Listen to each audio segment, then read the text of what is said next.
Hey everyone, it's Divine Readings with the Gypsy. I just finished my 31 Days of Tarot prompt today.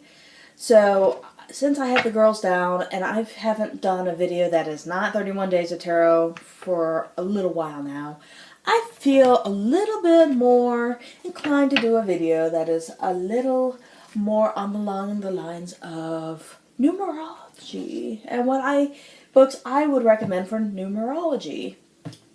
Honestly, what's kind of funny and sad, oh damn, I left that book downstairs, but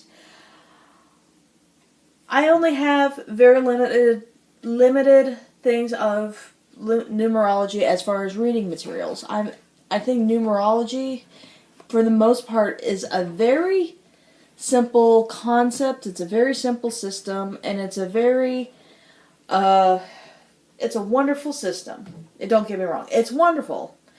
And it's a very simple system, though. And you don't have to go into too much depth without hurting your brain, so to speak. And that's what I like about numerology. I did the 31 Days of Tarot check. I have my bullet journal with all my 31 Days of Tarot prompts. So, and what's tomorrow's? Your favorite tarot crush. Oh. I have a few crushes right now. But that's for tomorrow. I'm not going to talk about any more about 31 Days of Tarot. I should also do a video of my favorite things because look at that. That's my wood pen. I like my wood turn pen. And I have to do a review of my stationery items eventually as well. But these are the books that I decided to talk about with numerology. You don't have to have this many reading materials, honestly. You could go as superficial as clicking on Google and looking at a picture that somebody wrote and say some basic keywords. That's as simple as you want to get, and as complex as you want to get is stuff like this. Whoops. Oh, that's a driver's license. Oh, driver's license. Terrible me. I don't think that showed on film, so it should be okay.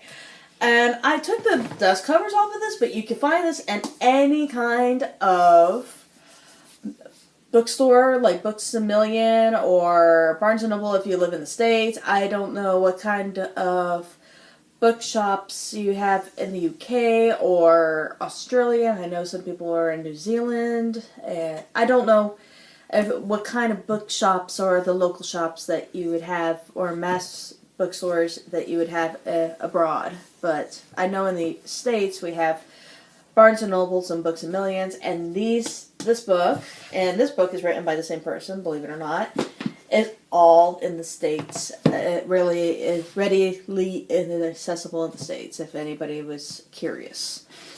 There's a person that I was watching on.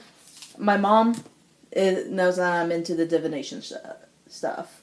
My mom really knows that I'm into the divination and different kinds of divination and the different fun things of divination. She knows that I'm all into everything. And so one time, I think it was about 3 years ago now, or more. It probably was more. It was probably about 3 or 4 years ago now. Time flies. But it was about 3 or 4 years ago now when I was really playing with my Robin Hood deck years. Playing with my Robin Hood tarot years. That she was saying that I might be really interested in numerology. I think I know what it was, too. It was, we had a friend named, her name is Betty.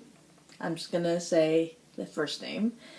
Betty. And she's really into numerology, and I dated her grandson, and that's how I got introduced to Betty, but she's also a family friend, too, which gets kind of complicated, but we will not get into that. But Betty is a family friend, and she is a spiritual kind of person, and she was into the numerology, and it kind of sparked my mom to say, hey, you might be interested in numerology. And here's a video link of a person named Glennis McCants.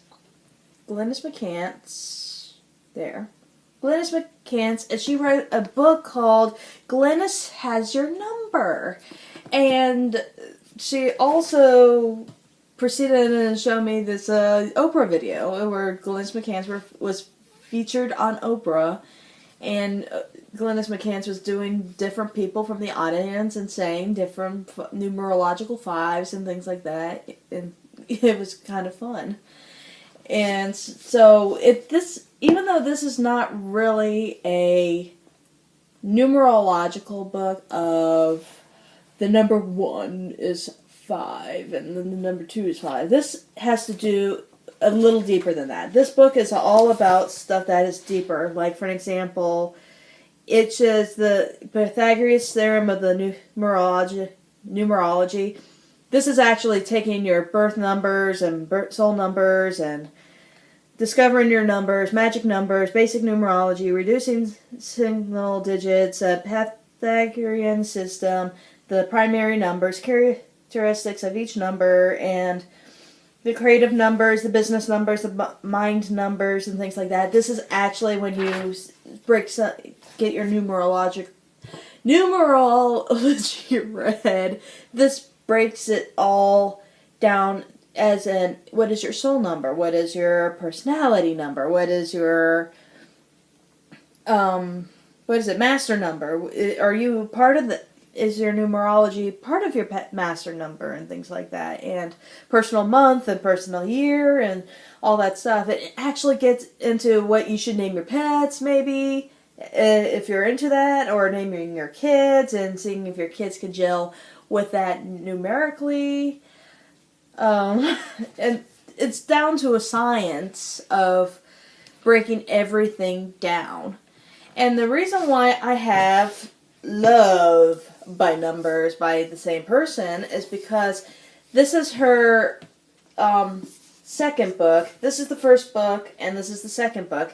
And she actually included for the most part, this is the same exact book as this book, except there was some things she added in there because she realizes, oh crap, I've left some things out of this book. And so that's why I have 2 books of Glennis McCants by the numbers. And her system of numerology is very much the same as everybody else's system by numerology, but I don't take this with a grain of salt. I also... And Patrick was asking me the other day, or I was commenting on his video and stuff, and he was saying, 4, you view it as the teacher? And I'm like, yeah, it's part of Glennis McCants' 4 archetype is the teacher. And then, but the 4 archetype person is a teacher, and if you... This actually is all about if you want to read numerology for yourself or for others, 101. This is definitely, I think, if you don't necessarily want to do this one, I say this one is just as good. They're both very good books. I've read both of them. They were a really good introduction to numerology. And this is a little deeper than just that little white book or something that with some keywords. And that's why I like Glennis Has Your Number. And I know people have not really talked about it on or social media or anything like that, but I really do think that it's a good way to study Marseille. It's really good to talk about it on your Marseille decks. And you have your... also, you can apply it to your court cards, as well as just your regular Rider-Waite-Smith cards. I already have these out, so I could show them. So, and it actually, I don't want to get into a numerical discussion, but I think Crawley did a good, fairly decent way of doing numerology with his minors. But I still think that his is a little bit... if you cut out the keywords, it's not as bad, but he is also kind of kind of does the art by the keywords too, and that doesn't make me happy.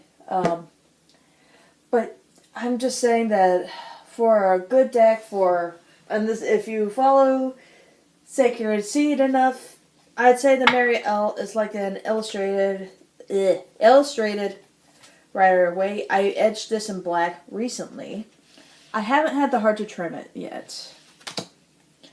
And the Four of Swords is thoughts, and the Four is structure, and you almost could say that the Tower's almost like the Bayous and maybe it's a factory, you never know in the distance, but it's structure, thoughts and structure, and the clouds is all cloudy and stuff. So I say this really is very good with the numerological association in a physical form. And the 5 is all action and adventure, and it's all not necessarily chaos, but it's action and adventure, and it's and then also cups is an emotion, and so you got the unicorns. I really do love this deck. Oh, I'm looking at this and going, I want my Marielle back. I want to play with my Marielle. The only problem I have with my Marielle, and I think I've said it before, is my hand size to the deck size. And that's part of my problem with my Mythical Creatures Tarot. I love my Mythical Creatures, but unlike the Marielle Tarot, the Mythical Creature Tarot is just that little bit more flexible in the card stock. And this one is not flexible whatsoever.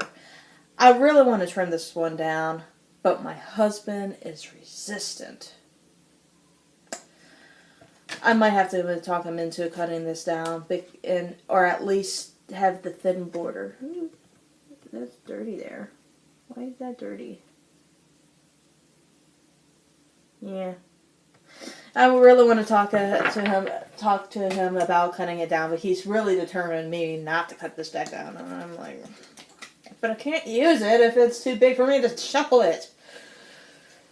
And then you kind of got, I don't know, I think some of these pip decks too, like the Mythical Creatures I have the Wild Unknown, and I have that one, the Pagan Otherworlds. They're a little bit more pip-like cards, but you still kind of get almost a Rider-Waite, still a Rider-Waite-y meaning with the Pagan Otherworlds and Wild Unknown. So you still get I guess my answer is you still get too much of a Rider-Waite meaning on top of it. Even though I think the Pagan Otherworlds is not as bad as people claim it is. Honestly, Pagan Otherworlds is not as bad as people claim it is, and it's actually, I think you could still very much read it numerically. And I love the cardstock to this deck. And it's a beautiful art deck. And I am thinking about doing the Brute Tarot too. I got so many damn tarot decks on my wish list. That's part of my problem. But I'm trying not to get too much into numerology right now. If somebody's interested in learning numerology in the way that I was taught numerology, I could try to teach numerology a little bit, but I'm at that point in my tarot practice and stuff. I'm not sure if I feel called to teach yet, because I have kids, they're napping now, that's why I'm filming, and I could talk a little bit more for YouTube. I don't know if I'm going to make another video or not, but this is the topic that I think I should put a pause on. And you all have a good day.